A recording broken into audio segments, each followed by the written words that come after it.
Hello all, welcome to another video of mineral nutrition, and in today's video we will discuss about soil as a nutrient reservoir. So let's begin. So what exactly is the soil? It is a very complex physical, chemical and biological substrate. और हम soil को एक consider कर सकते हैं as a living thing. So उसमें क्या होता है, तीनों चीज़ों का जो composition होता है उसी के ऊपर डिपेंड करता है कि exactly वो soil कैसा है, how exactly, how fertile, how good the soil is. It depends upon the composition of these three things: physical and chemical and biological aspect of the soil. So it is a heterogeneous material containing solid, liquid and gaseous phases. And the solid phases, it contain two part, that one is inorganic and other is organic. So in inorganic part, it contain potassium, calcium, magnesium and iron, etc. And the organic compounds include nitrogen, phosphorus and sulfur. Another phase, that is liquid phase, and the soil constituent which contain dissolved minerals. Another phase is liquid phase. So it contain the dissolved mineral ions and serve as a medium for movement to the root surface. जो उसका liquid है उसी के through generally क्या होता है, वो contact में आता है, जो मिनरल न्यूट्रिएंट्स उसमें डिजोल्व हो गए हैं वो रूट के पास पहुंचते हैं और रूट उन्हें थ्रू लिक्विड एब्जॉर्ब करता है. और दूसरा जो प्रोसेस है वो हम बाद में डिस्कस करेंगे, थ्रू सॉइल में जो कॉलॉइड्स होते हैं उनके थ्रू कैसे न्यूट्रिएंट्स मूव करते हैं रूट के पास. So the next point is gases such as oxygen, carbon dioxide and nitrogen are dissolved in the soil solution. ये तीनों भी soil में dissolve होके ये सब रहते हैं, नाइट्रोजन हो गया, ऑक्सीजन हो गया, but the root exchange the gases predominantly through the air gaps between the soil particle. जो soil के बीच में जैसे ये soil particle हो गया है, तो ये सॉइल जो पार्टिकल है ये ऐसा नहीं कि पूरा सॉलिड रहेगा, कॉम्पैक्ट रहता है. तो यहाँ बीच में एयर गैप्स हैं.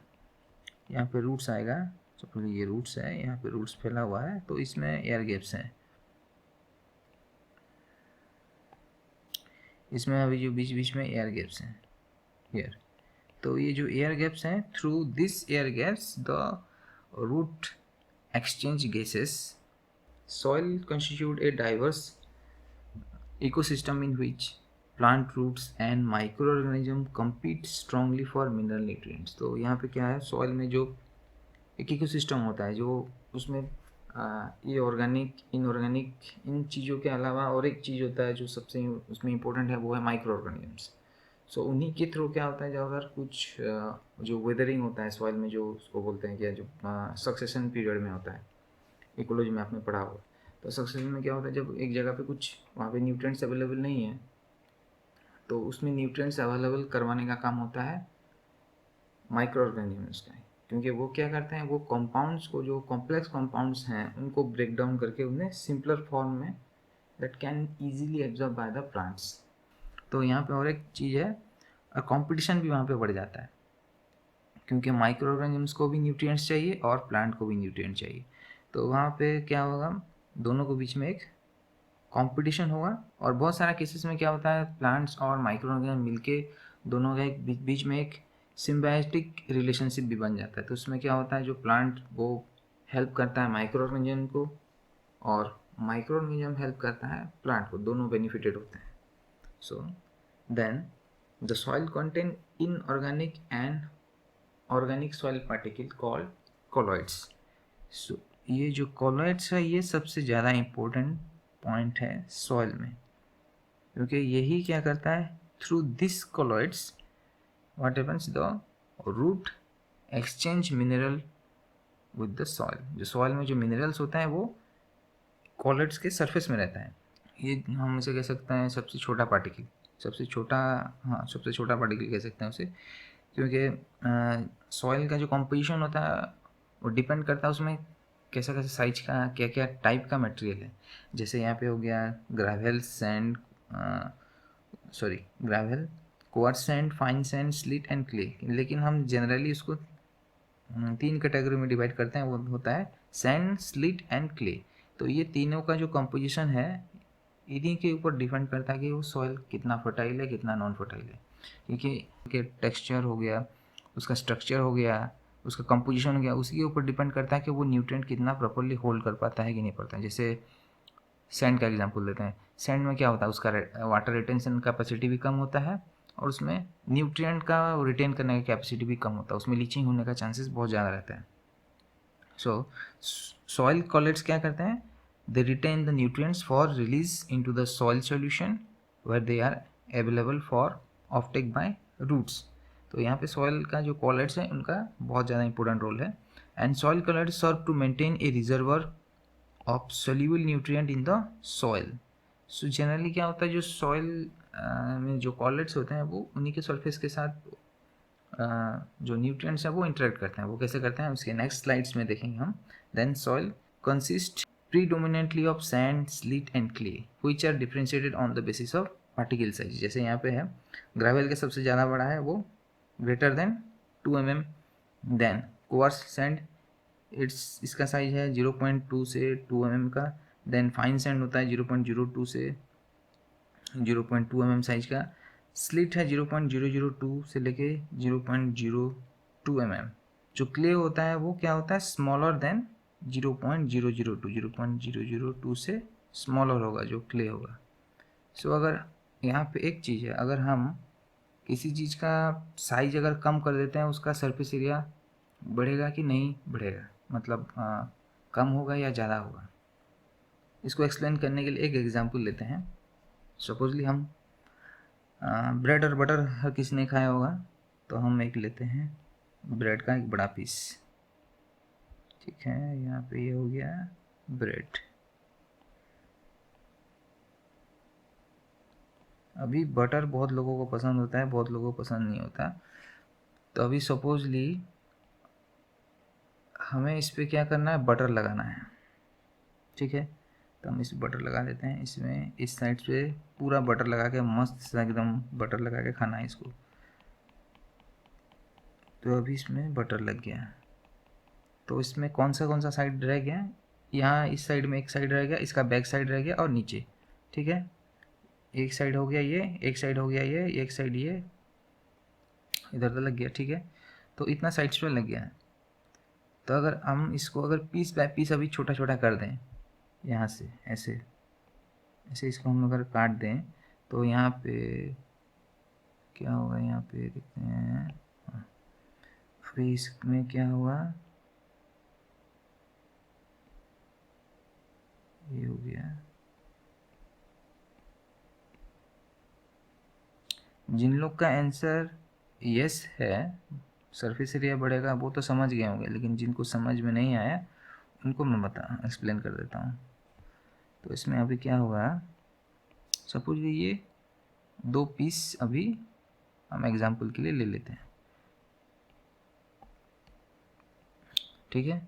अभी 2 पीस हम एग्जांपल के लिए ले लेते हैं। तो अभी हमारे जब इसको अगर हम पीस पीस कर देना, छोटा पीस, तो बटर यहाँ पे लगा हुआ है, यहाँ पे लगा हुआ है, इसके बैक साइड में लगा हुआ, इस साइड में, ये साइड में लगा हुआ, ये साइड में लगा हुआ है, ये पीस है, ठीक है। तो और नीचे भी लगा हुआ है ये साइड पे। तो बाकी कहाँ पे रह गया, खाली इस साइड पे नहीं लगा हुआ है। तो यहाँ पे अभी क्या हुआ, बटर हमें एक्स्ट्रा लगाना पड़ेगा। अगर ये पीस ये वाला है, इस साइड का है, अगर ये पीस तो यहाँ लगा हुआ है, यहाँ लगा हुआ है, इधर भी लगा हुआ है, यहाँ भी लगा, इधर पीछे भी साइड में भी लगा हुआ, जो साइड दिख नहीं रहा है, लगा कहीं कहाँ पे नहीं लगा, इस साइड पे नहीं लगा है। तो यहाँ पे भी फिर से हमें एक्स्ट्रा बटर लगाना पड़ेगा। तो यहाँ पे क्या हो रहा है, सरफेस एरिया बढ़ रहा है। सो जब साइज जितना छोटा छोटा होता जाएगा तो उसका क्या होगा, रिलेटिवली उसका सरफेस एरिया बढ़ता बढ़ता जाएगा। जितना ज़्यादा सरफेस एरिया होगा इंटरेक्शन के लिए, उतना ज़्यादा पॉइंट्स मिलेंगे उसको। इसी की वजह से क्या होता है, जो कॉलॉइड्स हैं साइज छोटे होने की वजह से उनके पास क्या है, सरफेस एरिया ज़्यादा है, तो वो क्या करते हैं, ज़्यादा न्यूट्रिएंट्स, ज़्यादा वाटर वो होल्ड कर रख सकते हैं। तो यहाँ पे ज़्यादा अमाउंट में वाटर और nutrients, mineral nutrients they can adsorb. तो यहाँ पे 2 चीज़ें हैं, एडजॉर्ब एंड एब्जॉर्ब। ये दोनों अलग अलग चीज़ें हैं। एडजॉर्ब से जो है एक सरफेस फिनोमेनन है और ये सरफेस फिनोमेनन नहीं है। एब्जॉर्ब हो रहा मतलब उसके अंदर घुस जा रहा है, लेकिन ये एडजॉर्ब हो रहा है क्या होगा इसमें, एडजॉर्ब मीन्स यहाँ से जैसे बटर लगा हुआ है, बटर कहाँ लगा हुआ है, इसको बाहर साइड में जस्ट इंटरेक्ट करके लगा हुआ, तो वही है, उसमें एब्जॉर्ब नहीं हो रहा टोटली, वो जस्ट सरफेस के साथ वो इंटरेक्ट करके उसमें बाइंड किया हुआ है। देन नेक्स्ट अभी देखते हैं, अगर हम उसको साइजली कंपेयर करें तो अभी देखते हैं क्या होता है। देखिए जैसे यहाँ पे ये हो गया हमारा सैंड का साइज, ये एग्जैक्टली सैंड का साइज है, और ये हो गया स्लीट का साइज, और ये हो गया हमारा क्ले और कोलॉइड पार्टिकल्स। तो यहाँ पे क्या हो रहा है, इसका जितना ज़्यादा अमाउंट होगा तो उसका सरफेस एरिया उतना ज़्यादा बढ़ रहा है, तो इंटरेक्शन करने का चांसेस उतना ज़्यादा है, तो ज़्यादा न्यूट्रिएंट्स और ज़्यादा ज़्यादा वाटर वो एब्जॉर्ब कर सकता है और ज़्यादा होल्ड करके रख सकता है। तो ये हो गया इसका just simple example sand, slit और क्ले का। देन नेक्स्ट देखते हैं। So next is negatively charge soil particle effect the absorption of mineral nutrient. Negatively charge soil particle means क्या होता है, जनरली सॉइल्स मैक्सिमम केसेस में क्या होता है, जो सॉइल्स के सरफेस एरिया होता है वो नेगेटिवली चार्ज होते हैं। तो both inorganic and organic have predominantly negatively charge on their surface. So soil particle के जितने भी हैं सॉइल, वो नेगेटिव हो या वो ऑर्गेनिक हो या इनऑर्गेनिक, दोनों का प्रीडोमिनेटली नेगेटिवली चार्ज होता है। तो इससे क्या होता है, जो नेगेटिवली चार्ज सॉइल पार्टिकल है और जो कैटायंस है उनके बीच में एक इलेक्ट्रोस्टैटिक इंटरेक्शन होता है। तो इसीलिए क्या होगा, the nutrient can easily hold to the soil surface. The association of cations with negatively charged colloid surface depend on electrostatic interaction. So यहाँ पे एक चीज़ है, binding affinity varies according to the lyotropic series. So यहाँ पे जैसे देख रहे हैं हम लोग क्या, एल्यूमिनियम सॉइल के साथ एफिनिटी सबसे ज़्यादा है एज कम्पेयर टू, देन उसके बाद आता है hydrogen, then calcium, then magnesium, then potassium और एमोनिया का सेम है, देन है sodium. So electrostatic interaction between ions and the colloidal surface also modulated by relative hydrated size of the ion. One thing you can notice here, that the trivalent aluminum ions, this is a trivalent ion, so the trivalent ions are bind more strongly or attract more strongly to the soil surface as compared to the divalent, and divalent ions are more strongly attract towards the soil surface than the monovalent ions. So यहाँ पे क्या हो रहा है, उसी के charge के ऊपर डिपेंड कर रहा है, जो जितना ज़्यादा पॉजिटिव होगा तो उसके इंटरेक्शन उतना ज़्यादा होगा। और एक चीज़ इसमें डिपेंड करता है डिस्टेंस, हम बोल रहे थे जैसे मैं पहले बोला था कि डिस्टेंस के ऊपर भी डिपेंड करता है। देन कभी कभी क्या होता है, सपोजली फॉर एग्जांपल यहाँ पे लेते हैं, तो यहाँ पे जैसे है रूट को भी हम यहाँ पे ड्रॉ कर देते हैं, यहाँ पे रूट मैंने ड्रॉ नहीं किया है, ठीक है। तो यहाँ पे क्या है, ये है सॉइल का न्यूट्रिएंट पूल,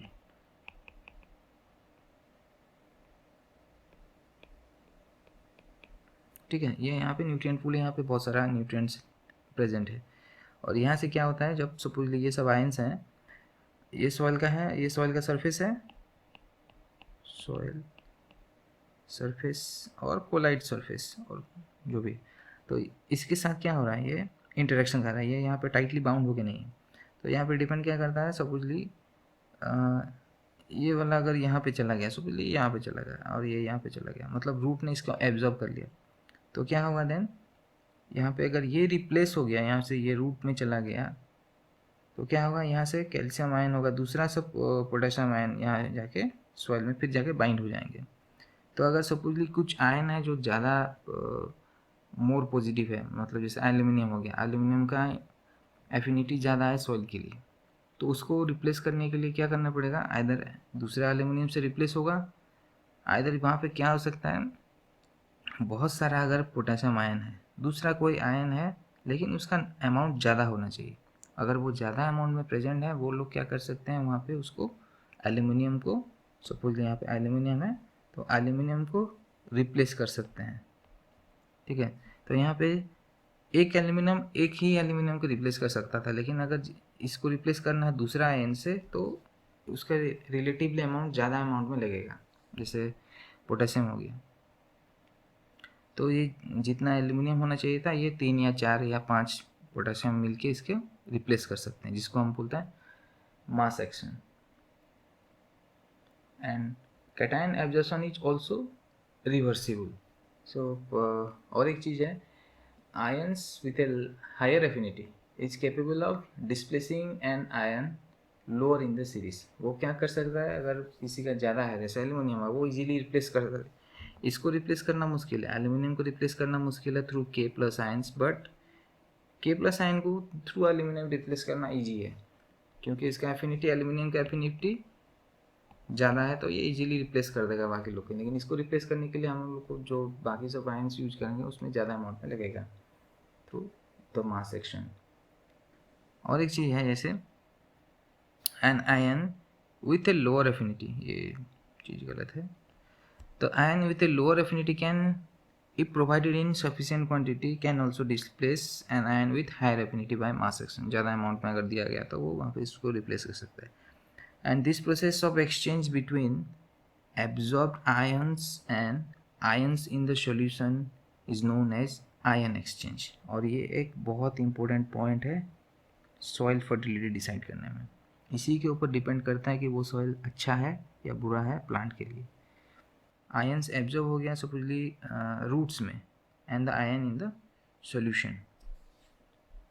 सो इस केस में क्या हो रहा है, जब ये रूट्स के पास चला जाता सॉइल सरफेस से रूट्स के पास चला गया तो कितना जल्दी ये सॉइल यहाँ पे फिर से प्रोवाइड करता है आयंस, उसी के ऊपर डिपेंड करता है कि वो सॉइल कितना फर्टाइल है, और उसको बोलते हैं ion exchange capacity of that soil.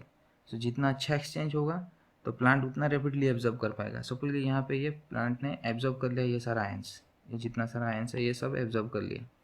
तो एब्जॉर्ब करने के बाद क्या हुआ, अगर सॉइल उसे प्रॉपरली फिर से नया न्यूट्रिएंट प्रोवाइड नहीं कर पा रहा है, या फिर बहुत से केसेस में क्या होता है, मैक्सिमम केसेस में क्या होता है, प्लांट्स कभी कभी क्या करता है आयन एक्सचेंज करता है। ये एक आयन यहाँ प्रोवाइड करेगा और यहाँ से एक आयन ये लेके जाएगा, ठीक है। तो उस जगह पे क्या होगा, ये एक्सचेंज जितना अच्छा होगा in between the plant in the soil surface and between the pool nutrient pool, तो उतना अच्छा वो प्लांट प्रॉपरली सारा आयन एब्जॉर्व कर पाएगा। So soil with higher cation exchange capacity generally has a larger reserve of mineral nutrients. अगर उसके पास कम mineral nutrient है तो वो जल्दी जल्दी प्रोवाइड नहीं कर पाएगा, न्यूट्रिएंट पूल उसमें कम है, न्यूट्रिएंट्स उसमें कम है। अगर उसमें सफिशिएंट अमाउंट में न्यूट्रिएंट्स है तो वो क्या करेगा, वो इजीली वहाँ पे प्रोवाइड कर सकता है, इजीली वहाँ पे आयन एक्सचेंज हो सकता है। तो यहाँ पे एक एनिमेशन है, यहाँ पे देखते हैं क्या होता है एग्जैक्टली। सो यहाँ पे जैसे देख रहे हैं ये है सॉइल रिजर्व, ये सॉइल रिजर्व, ये सॉइल पार्टिकल। तो सॉइल रिजर्व जो है यहाँ से क्या हो रहा है, जैसे यहाँ है के प्लस आयन यहाँ पे आ रहा है, ठीक है।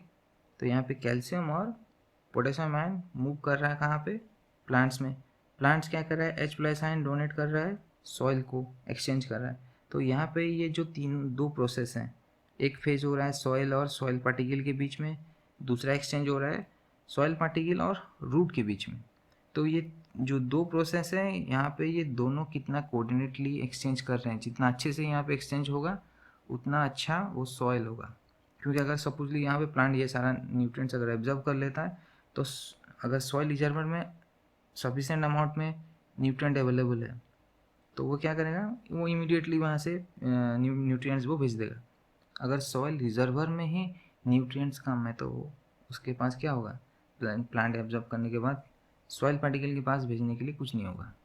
तो उसमें क्या हो रहा है, प्लांट्स को जितना न्यूट्रिएंट्स चाहिए था उतना रैपिडली उसको न्यूट्रिएंट्स नहीं मिलेगा, क्योंकि ड्यूरिंग ग्रोथ पीरियड उसको ज़्यादा न्यूट्रिएंट्स की ज़रूरत होते हैं। तो जितना अमाउंट में उसको जितना रैपिडली वो उसको न्यूट्रिएंट एब्जॉर्ब कर रहा है उतना सॉइल उसको उतना स्पीडली प्रोवाइड नहीं कर पा रहा है।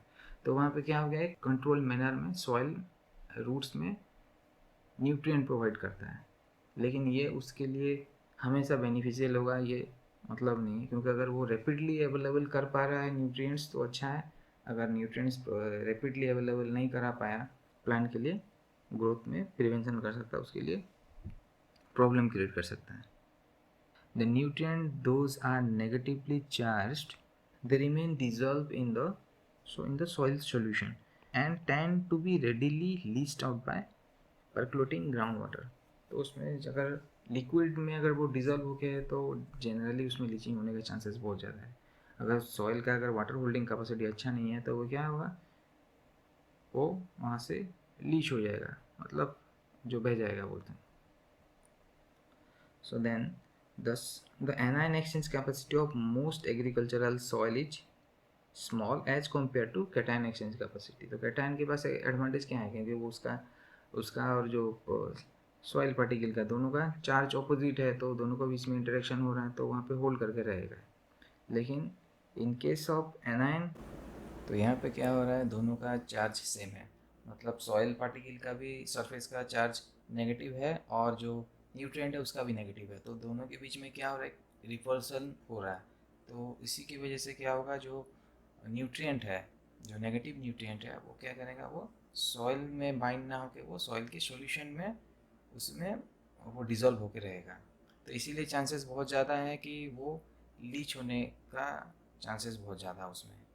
तो इसीलिए क्या करते हैं, जब खेती होता है तो क्या करते हैं, जो चीज़ एनायंस हैं, nutrient supply in the form of anion in particular nitrogen must be provided in a large quantity to ensure sufficient uptake by plants। तो उसमें बहुत ज़्यादा अमाउंट में अगर प्रोवाइड किया जाता है, नहीं तो क्या किया जाता है, बार बार उससे प्रोवाइड किया जाता है ड्यूरिंग कल्टीवेशन।